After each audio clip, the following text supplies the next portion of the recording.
Thank you very much. This session is all about driving a robot arm with a Raspberry Pi and .NET and Blazor and SignalR and then some other bits that we'll talk about later. And this is a bit of fun in a way, but actually there's some good applications for this sort of tech. It's good to go through this sort of stuff. Before I get going with that, a little bit about me. I'm a freelance software developer. I tend to concentrate in the IoT space mainly, although I'll do pretty much anything people will pay me to do at the moment, just like any good consultant. But I'm also an Azure MVP and a Pluralsight author, where I author content around IoT at the moment, specifically the AZ220 developer certification. Go and check that out if you like.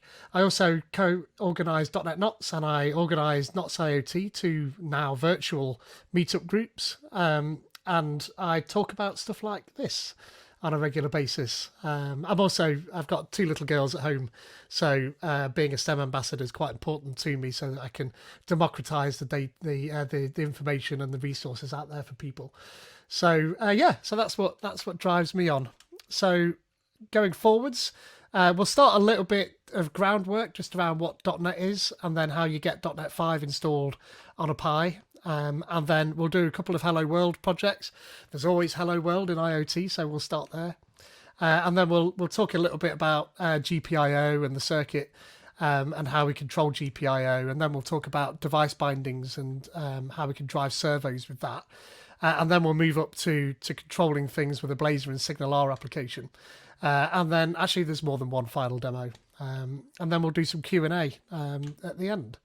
So really briefly about .NET 5, it's cross-platform, open source, and we can target pretty much anything we like, from desktop all the way through to AI. And you can see there, second from the right, we've got IoT quite nicely. There's a bunch of new stuff in .NET 5 specifically. I could have done this with .NET Core, but I wanted to use the latest tech. In fact, I probably could be using .NET 6 now as well, but all of this demo is all written. It works all fine in .NET 5, so we'll start there. We get some nice stuff with .NET 5 though. We get things like records, which is quite nice. We also get init-only properties, so we go from something like that down to something like this on a couple of lines. Pattern matching on types, which is a pretty cool thing to be able to do. Top-level programs, where we go from not very many lines of code down to just two for a simple program. And I think this is quite important for people just starting out in the language, where it just removes some of the cruft around a basic application. We also get system.text.json, so a new JSON library. So James Newton King's JSON.NET library, that disappears, and we use this, which makes him a bit sad. But it's all right. They gave him a job at Microsoft, so he's fine. There's quite a lot of words on this block of data here, but the one that I like actually is the bottom right-hand corner, where 40% of new .NET programmers are students, which speaks to me. I think this is great. Where normally we'd have people doing Python or even C++, but this shows that .NET's filtering into the education system, which is only going to be a good thing. The more .NET developers we can get, the better, really. So getting this fantastic .NET on a Raspberry Pi is usually quite difficult, many steps. And if you're not particularly familiar with Linux, then some of that can be a little bit onerous. So I created a single line install script that makes life a lot easier. So we just run this single line here, and it installs all of the prerequisites to get .NET installed. And the only thing we need to do is reboot the Pi at the end, and we get .NET installed. So you can see with the GIF there, there's a fair few steps that we've got to go through to get this up and running, but you run that single line and you're off and running. You can do a .NET -- info and you're off and running at the end. So normally I'd spin up just a basic console app at this point in time, but we've only got, 45 minutes left of the session, so I'm going to skip just doing a console app. Most of us have seen a .NET new console app before, and it doesn't really tell us a great deal. But what I do want to do is talk about the GPIO on the Raspberry Pi. So if you don't know what GPIO is, that's general purpose input output, and that's all the pins down the side of the Raspberry Pi that help us drive things like basic I/O for turning LEDs on and off or reading buttons, but also serial interfaces like SPI, and I2C, and also PWM for driving things like servos. This library that I've mentioned at the top, system.device.gpio, is what we use, so a NuGet package that we can pull in. And that gives us the control over the GPIO, which is fantastic. It actually runs on other boards, so BeagleBoard, Hummingbird, and Odroid, if you're interested in those boards. But I'm a Raspberry Pi guy. I tend to stick with that board, so you'll see me in and around that space. Interestingly, it also supports Windows 10 IoT, if you've had a play with that. I don't tend to use that at all anymore. I'm not sure it's particularly well supported anymore. So I tend to just stick with Linux. And we can install it with the CLI or the PM, if you're in full Visual Studio. A little bit more about GPIO. So again, this is the set of pins down the side of the Raspberry Pi. And each of these pins is numbered. So we've got a board numbering scheme, and that's this set of numbers closest to the pins. And I tend to stick to this because I can count the pins, where pin 1 is that square pin at the top left-hand corner. It's just the pad that's square. The pin itself is round. Next to that, we've got pin 2, and below it, pin 3 and 4 and onwards like that. So it's quite a logical pin numbering scheme once you know that you've got 2 rows and they go opposite each other. There is a BCM numbering scheme that you can see here as well, and that's referencing the BCM chip that drives the GPIO on the Raspberry Pi. I don't tend to use this numbering scheme because now I've got to convert from that BCM number to an actual pin number. So it's just an added step. But it's important to know this because when we start looking at the .NET code, there's 2 different ways that we can reference the numbers. So this is where that comes from. I've got a really basic circuit set up now. If you've ever done any IoT, which I'm guessing you will have done, then driving an LED and reading a button are what we'd call hello world in IoT. And we do that with every project that we do in IoT. The first thing is we've got to flash an LED. And the next thing we do, we can read a button. So, of course, we do this, but it's actually quite a valuable thing to see how that works in .NET. You can see here, if I zoom in a little bit, we've got on pin 10 in the board numbering scheme, I've got one side of a resistor and the other side goes down to ground through the LED. And on pin 26, I've got one side of a button and then the other side goes back down to ground. And I'll come back to this circuit diagram again because it's time to have a quick look at some demo code. Again, the Hello World demo code. So if I switch across here, I've got some code that I've spun up now. I'm not going to do any live coding. The most I'm going to do is copy and paste an address later. I've got this all set up and there's a link to all of this. This is a GitHub repository and I've got a bunch of branches in here and I'm just going to navigate my way through these branches and show you how we can build up the solution. So this piece of code, and I think that should be zoomed in far enough for most people. Right at the very top here, we're using the system.device.gpio NuGet package, as I mentioned before. So this is what we're going to be driving our GPIO with. So a little bit further down on line 12 here, I've got a hello world. Now I tend to do this. I leave that hello world in there because and you'll see in the next demo, if all you're going to do is read a button, you're not sure when that application's actually started. So you could be pressing the button, it's not doing anything, and you don't know what it's happening. So leave that in there, and you at least know that something's happened, it's started, it's ready. Below that, we've got a GPIO controller that we're creating. And we can see here that we're passing in a pin numbering scheme of board. So we could pass in that BCM numbering scheme if we wanted to here. Just stick to board and everything will be nice and easy. But this controller that we're creating from this GPIO controller, this is what's going to be doing the heavy lifting of most of what we're going to be looking at today. Below that, I've got a couple of variables. So if you remember, I've got my one side of that LED. If I go back here and look at the circuit, it's connected to pin 10. So I'm just defining that here as a variable because then we could just use it and change it should we wish to. Next, I'm creating a variable for our light time, as it's called, and this is just going to be used for our delay down here. We're going to turn an LED on and then wait and then turn it back off again and then wait and then go around that loop. Next thing we do here is we take that controller that we created earlier and we open our pin 10 and we open it as an output because we're going to drive the LED. So it's pretty straightforward. And then here in that try catch, we've got a while loop, so just forever. We're going to write to pin 10 as it is that we've defined above, a value of high, and then we're going to wait for 300 milliseconds, and then we're going to drive a value of low, and then wait for 300 milliseconds, and just go round in a loop. So it's pretty straightforward. We just write a high and a low, and that turns the LED on and off. And I've dialed into my Pi with putty here, and I'm in the right directory, and so I can do a .NET run rather in here, and that'll run that code up. But what I've also got is a video stream of the robot. Now, if I just maximize that, then we can see the LED flashing. This is always a good point because that means my first demo has worked, which is, a bonus. I should just stop now, but, that would be boring. So we can see that's just an LED flashing on and off, but actually that shows us now we have, not only do we have .NET installed and running properly, but also we've got control over that GPIO. So we're well on our way now at this point. So if I just go back to this and make sure I stop it, because I've got a habit of leaving that running. If I then get the code back up again, we can go to the next part. So we know we can drive out, but now we need to make sure that we can read back in again. So I can switch to my read button branch, and that will switch the code out.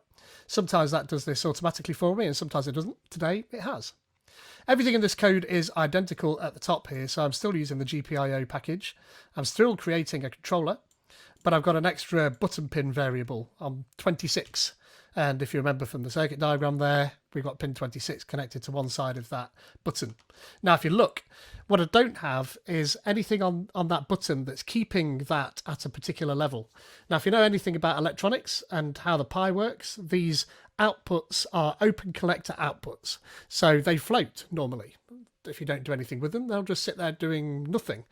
Now, the way I've got this button connected is that when I press it, it's going to connect that pin to ground, which is great when it's pressed because it's definitely going to ground. But if you don't connect it to ground or something else on the other side, a high level, then it'll just float. And it might work or it might not work. So normally what you'd see is you'd have a resistor, like the LED resistor there, that would be pulling that line up to a high level.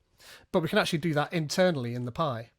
So here we've got the normal pin mode output for the LED. But here we're passing in our button pin, we're opening that, and we're using input pull-up. So inside the Pi, there's got a bunch of little tiny resistors that you can assign to pull that pin up internally. So it means we don't need that extra resistor in our circuit. We can just tell the Pi that when it's an input, that it's a pull-up, and you can do a pull-down as well if you want. But the way I've done it is with a pull-up. But what's interesting about this is it makes the logic a little bit backwards that we'll see here in a second. So we see here on line 25 that we read the button pin, and if the button pin is false, then we turn the LED on. So it seems a bit backwards, but when we're pressing that button, don't forget, it's going to connect that pin down to ground. So it's going to be low while we're pressing it, which means while we're pressing it, we're going to read a false, and that's when we want to turn the LED on. So that might seem a bit backwards here, but that's the reasoning behind that. And if we don't press it, then we get a low. So we can run that one up as well. Just .NET run. And if everything works correctly, just here. When it's finished, you'll see that LED actually turn off. There we are, so it's turned off, and we've got Hello World here as well, so we know that it's actually done something. But if I press my button now, then we can see we've got probably, a very expensive way of connecting an LED to a button. But obviously what we've proven now is that we've got not only output control, but we can also read inputs through GPIO. And obviously at that point, the world's your oyster. You can go off and do a whole heap of stuff because we know that we've got that level of control. But obviously we don't want to stop there. That would also be boring. So I make sure that we stop this. Now, normally what I'd do at this point is I would go through a whole heap of different parts to this particular demo, but where have we? We've got I don't know, about half an hour left, so we've still got enough time. But I'm going to skip to the finished code to drive the robot, and I'm going to explain how that works. So if I skip to main here, and then I'm going to explain a little bit about how this is going to work in just a second. So that's that updated. Now I'm going to talk about PWM. So while that's doing that, let's go through and have a look. So PWM is great, and it's built into the system.device.gpio NuGet package. We get PWM control directly in that, and PWM is pulse width modulation, and I'll go into a bit more detail directly about PWM in a couple of slides time. But PWM is what we're using to drive our servos with. Now, it's great with PWM, and we can do all of that if we like, but actually servo control is a little bit more complicated than just having a handle on PWM. So we can pull in another NuGet package called the IoT device bindings NuGet package, and that is a whole heap of somebody else's code, and they've written a bunch of code that leverages .NET to be able to control other peripherals. So you can take it and control a BME280 pressure sensor, or IO expanders, or the Explorer hat, or the Sense hat. If you've not heard of the Sense hat, then there's a couple of Raspberry Pis up on the space station that Tim Peake's mission took up with him. And children can run experiments on those Raspberry Pis. And the Sense hat, the hardware attached on top, hat stands for, is a little board on that they've plugged into these Raspberry Pis, and they've got a display and a couple of buttons and a magnetometer and a gyroscope and temperature and humidity sensing and things like that. And there's code written for us to be able to control that with .NET as well. But specifically why I'm pulling this in is so that we can have some better servo control. Now, before I talk about PWM, we need to talk about the circuit that I've got to be able to control the robot. So this is the overall circuit. Now, I've used, in the middle of the diagram there, I've used this board called a Servo 6 control board. Now, there's a load of different ways we could be doing this. We could actually buy a serially controlled PWM controlling board, and this would handle all this for us, but I wanted to use that device bindings library because it offers so much scope for people to be able to go then and make solutions using .NET.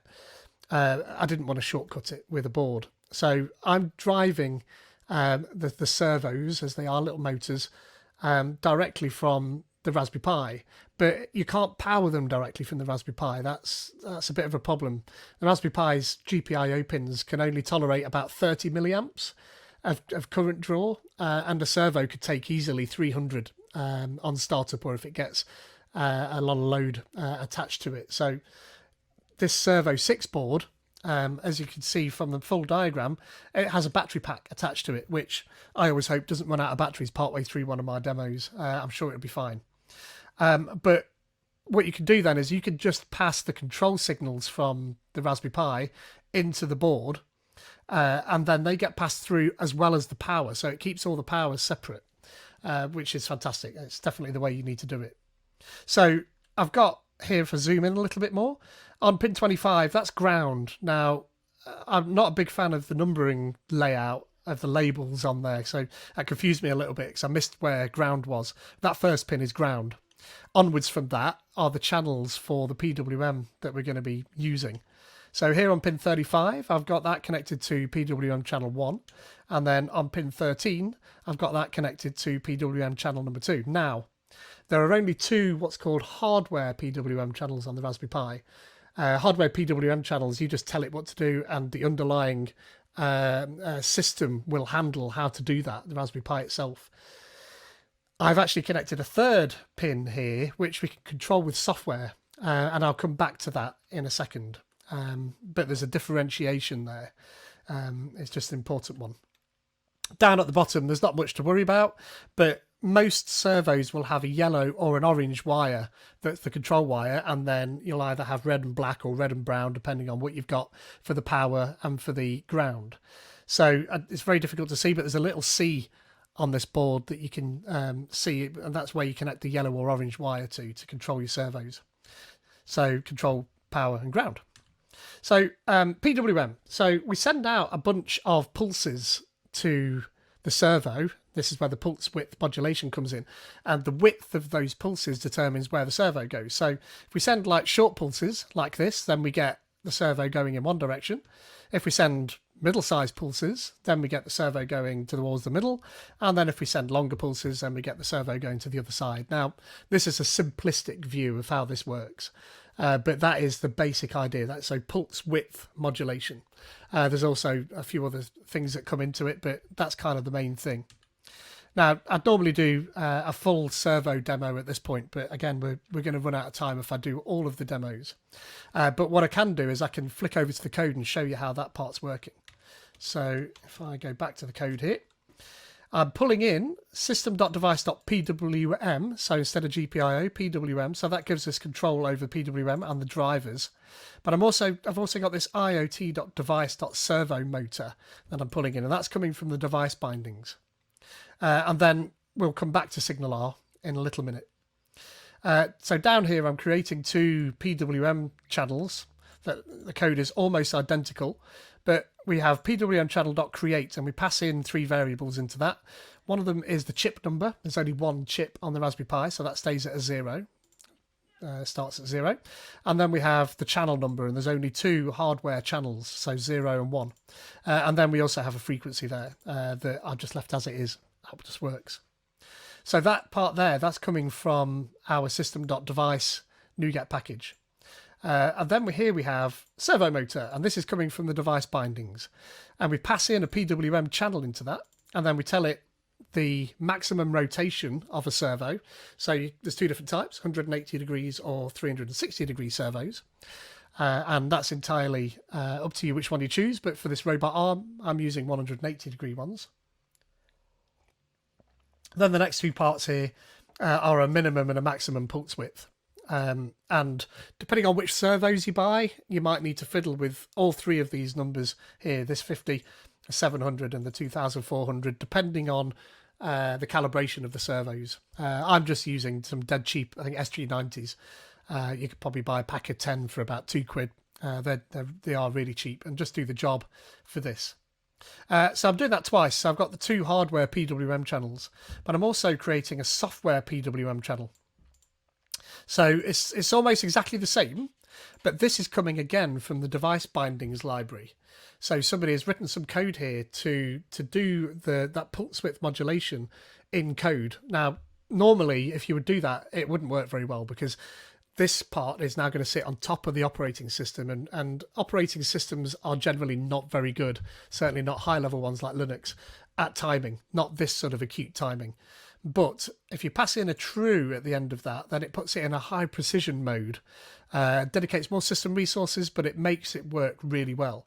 So you just need to pass it in a pin number, and that's pin 27.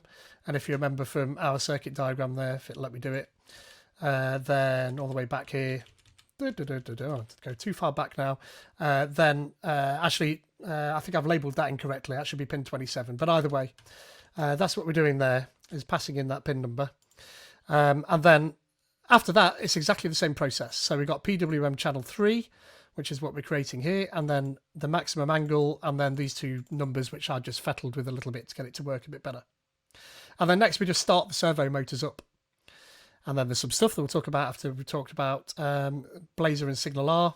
And then at the bottom here, I've just got a little routine that allows me to be able to move a servo to an angle.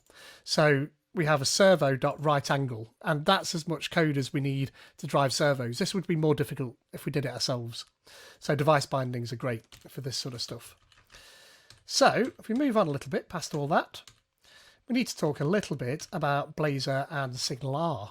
Now, the demo that I would have given if we'd had loads of time, that just moves my servos nicely for me in a little dancing motion, and it's great. But you have no control at that point. Now, I've got .NET code here. Now, traditional .NET code is going to be a console application. You can't create, theoretically, a WPF application and put that on your Raspberry Pi to control it, because the W part of WPF stands for Windows Presentation Foundation, and we're going to be running on Linux. And I didn't want to control the robot arm from the terminal. It just wasn't very good. So actually, this part of the demo came from the fact that I wanted a control mechanism. I wanted to be able to move sliders. And so having a web app allows us to do that. And obviously, if we're going to do web apps now, Blazor is definitely a good place to start. So it's a single page app framework that over on here started out life as a pet project of this guy on the right, Steve Sanderson.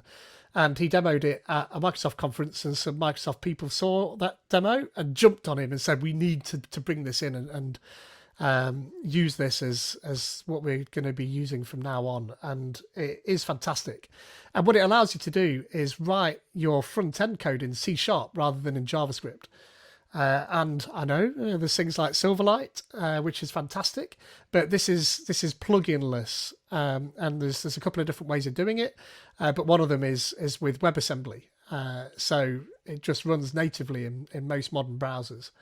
And you just write it in standard Razor and HTML. So if you've done any ASP.NET, then that's what this will let you do.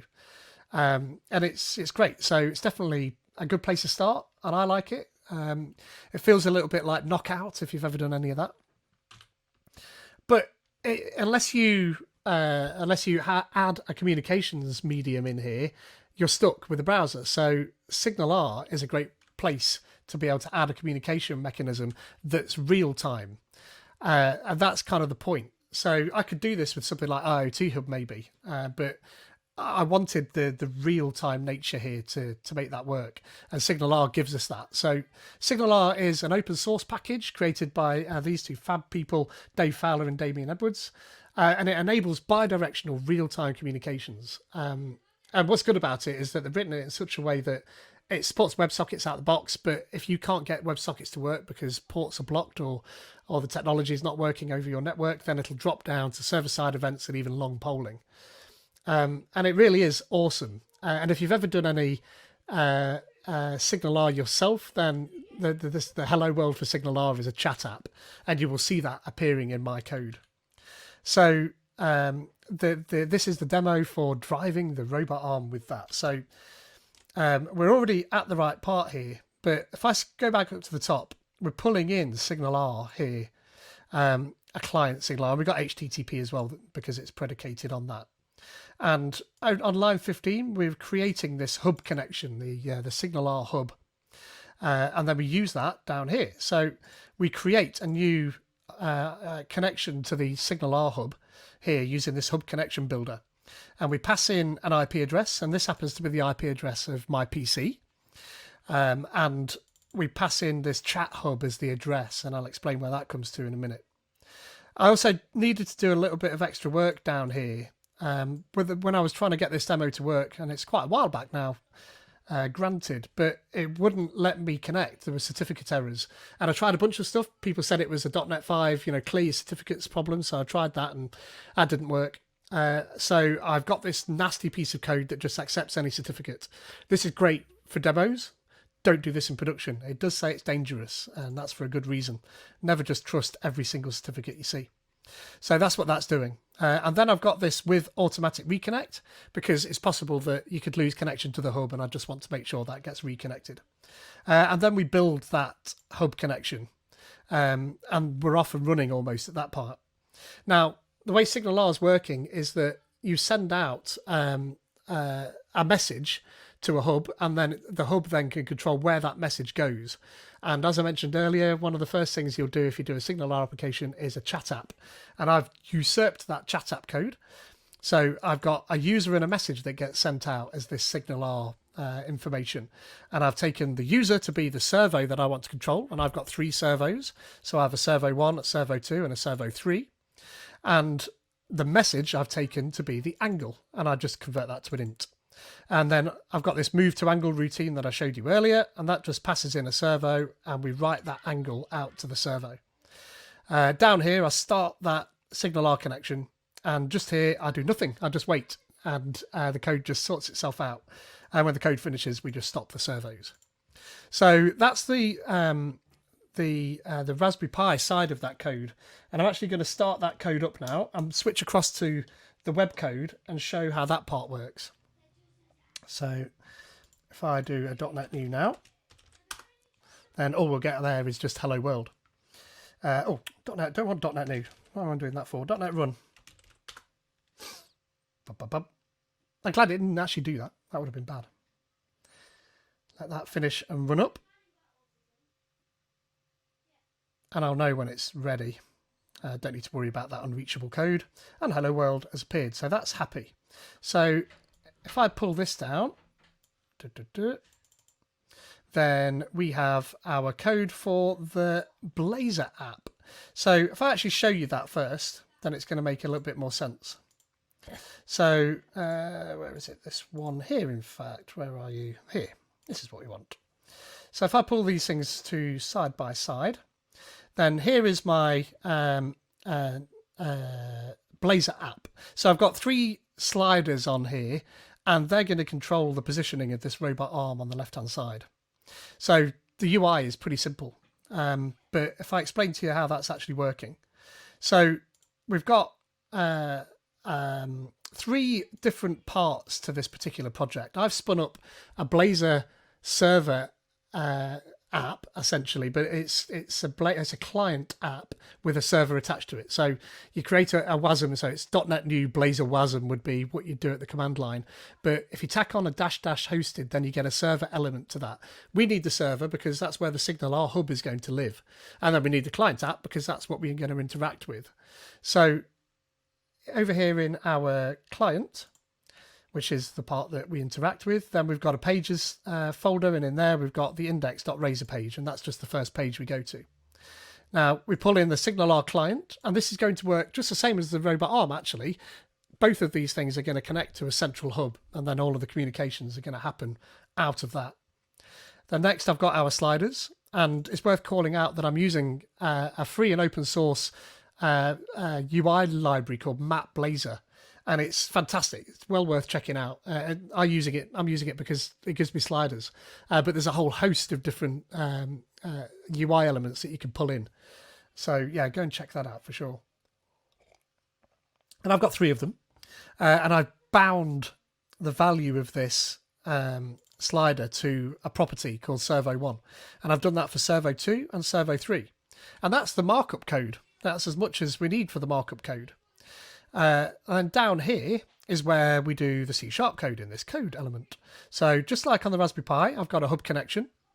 We've also got a list of messages so we can see them, just like our chat app that this came from. And then we, on the page initialized routine here, we create our hub connection just like I did before. It's going to connect to the chat hub address, just like on the Raspberry Pi. I don't need to worry about accepting certificates because this is on the same PC. So don't forget the Raspberry Pi code is running on the Pi. This Blazor app is running on my PC. And then here, when we receive a message, just like on the Pi, then I'm just going to squirt it out onto the screen so we can see that message. And then we start up the hub. So a little bit further down, we've got our properties. So when I move the slider, I'm going to send a connection out to the SignalR hub with send message as the message, Servo1 as the user, if you will, and then the value of that slider is going to be the message that I'm then decoding on the Pi to determine the angle I want to go to. And I do that for all 3 servos, and then I default them. So that's as much Blazor code as you really need. There is a couple of other things. So we've got the actual chat hub, as it's called, the SignalR hub here.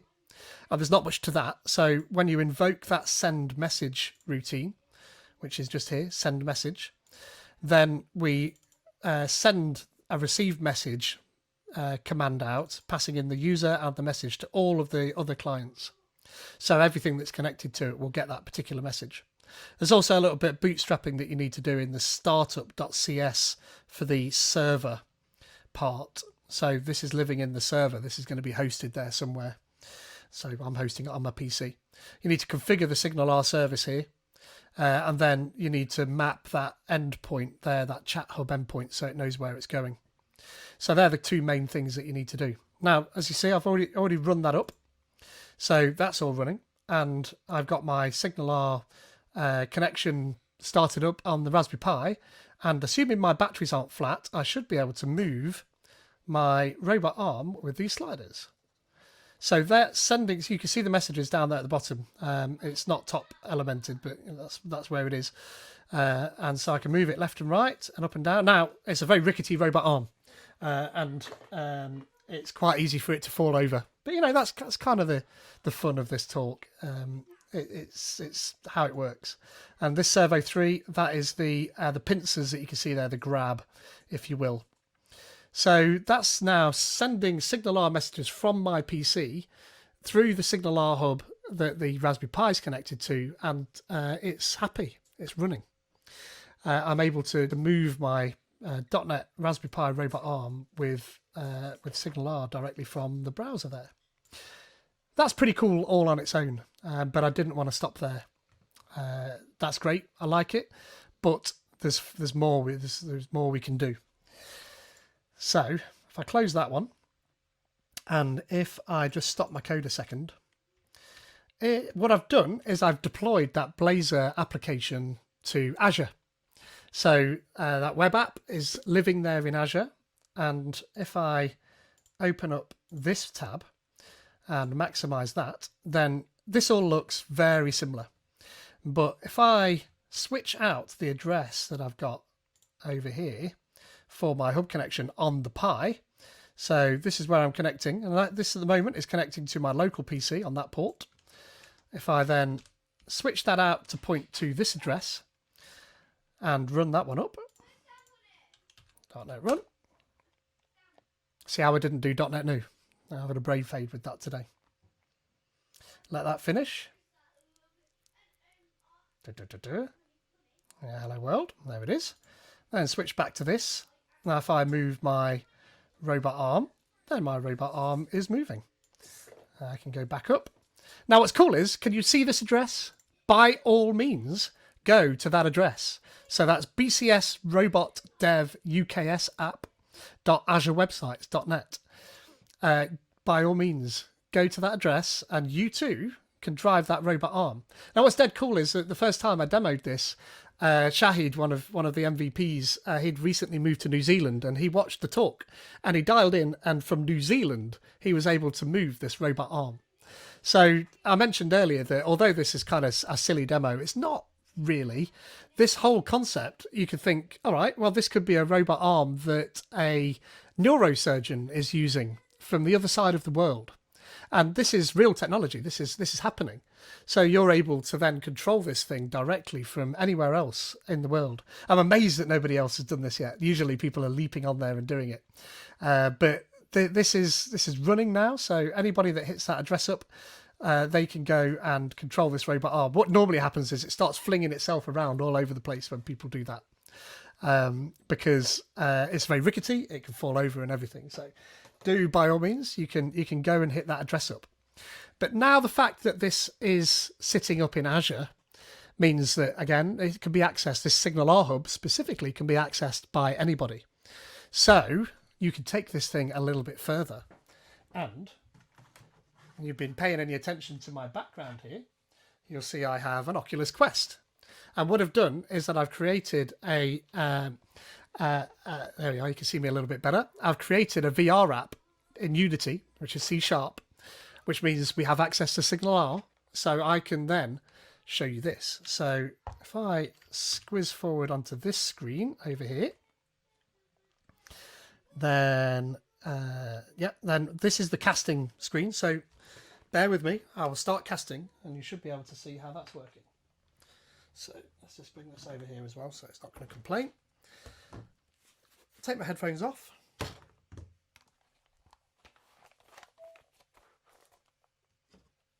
And I'll pick the right controller up.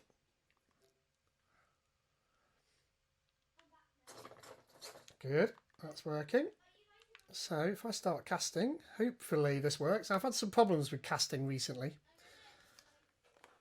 Oh no, that's good. Looks like something's happening. Right, so if I make that full screen.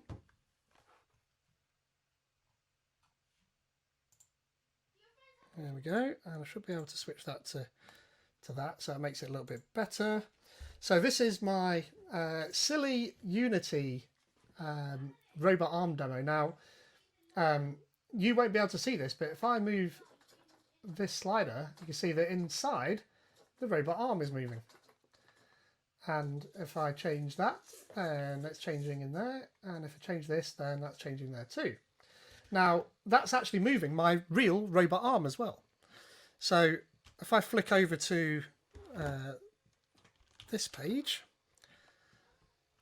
and then actually, yeah, that'll work, that's fine. Actually, if I get, I don't want to go this one, there, then you should be able to see me moving the robot arm here too.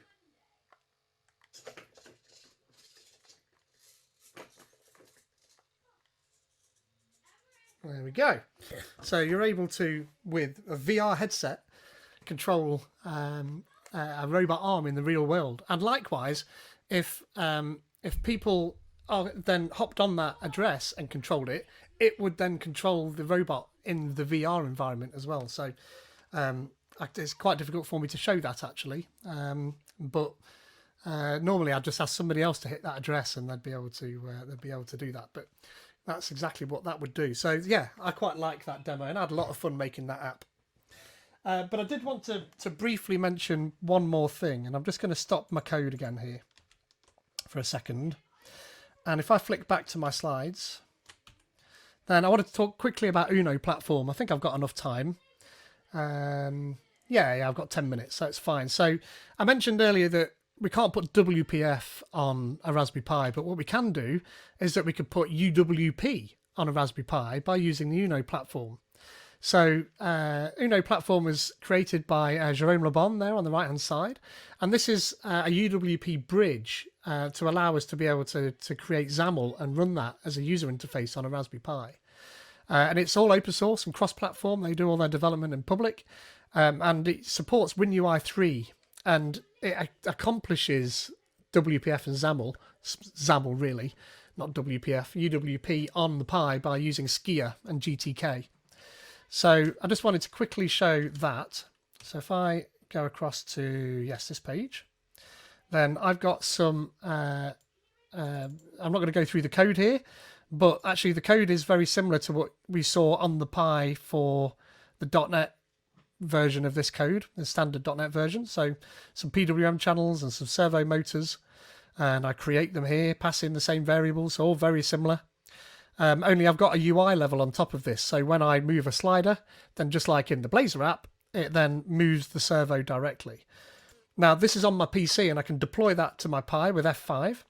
Just hit F5 and it'll build it and publish it to a compatible ARM32 package. And I've got some setup on here that will deploy that then with rsync and down to the Raspberry Pi and run it. And I've got VNC running here. So if I dial into my VNC session that's terminated itself nicely, and I pull that down here, and then on the left hand side we get the robot. Then all being well, it should deploy. It does take a couple of seconds, but we've got enough time. Bum bum bum. Give it a sec. It's doing a fair amount at this point. Actually, my PC's doing a fair amount at this point. But here we go. So that's going to start now sending the files over. So you can see that's rsync just there. And then it's going to flip over to the debug console. So this is going to allow me to actually debug the code directly, put breakpoints in there if I like, and inspect variables. And then if I get these two windows up side by side, then now we've got a UI as written in XAML, UWP, and I can control my robot arm directly from the Raspberry Pi. So you can imagine at this point I could have a tiny little LCD if I wanted to on the Raspberry Pi to be able to control the robot arm directly. I just thought it was quite important to show that we can do this all locally and still all in .NET. So that's pretty cool. I like that, and do go and check out the Uno platform if you've not looked at that. It's definitely worth checking out. So I've already spoken there about Unity. I kind of skipped ahead there a little bit, but that's cross-platform and it allows you to be able to create 2D and 3D.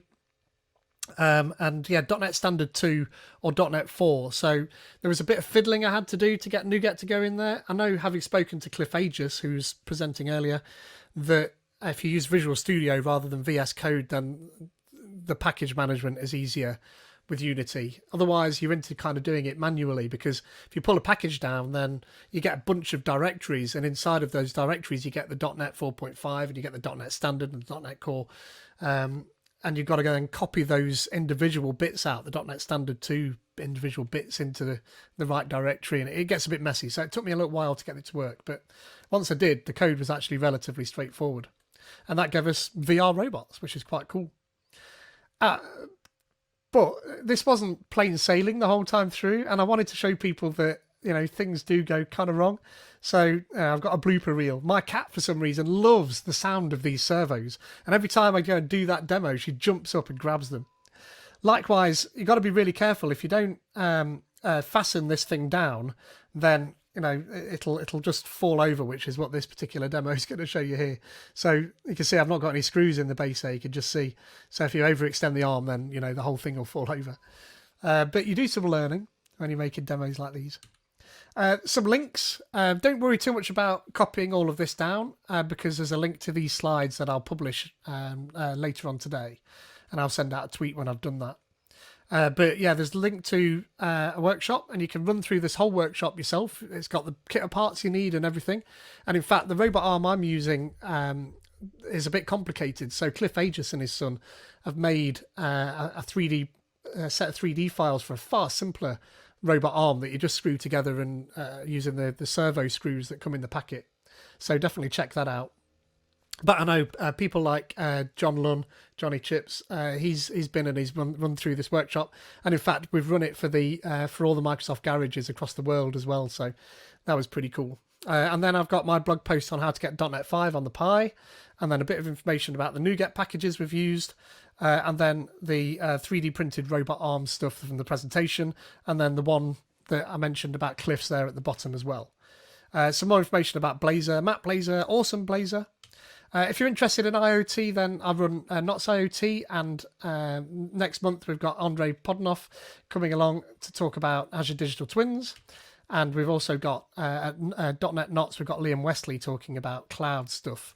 And I also run a Twitch channel called Azure-ish Live, and on there I've got a show with Cliff Aegis called IoT Live that we do 9 p.m. British time, whatever that happens to be, BST or GMT at the time of year. So come and check us out on there. And if you want to learn a bit more about AZ220, then hit that link up there and you can see the Pluralsight stuff. And then you can contact me here, and this is particularly the link that you want to note down, and that'll give you the links to everything that I've done.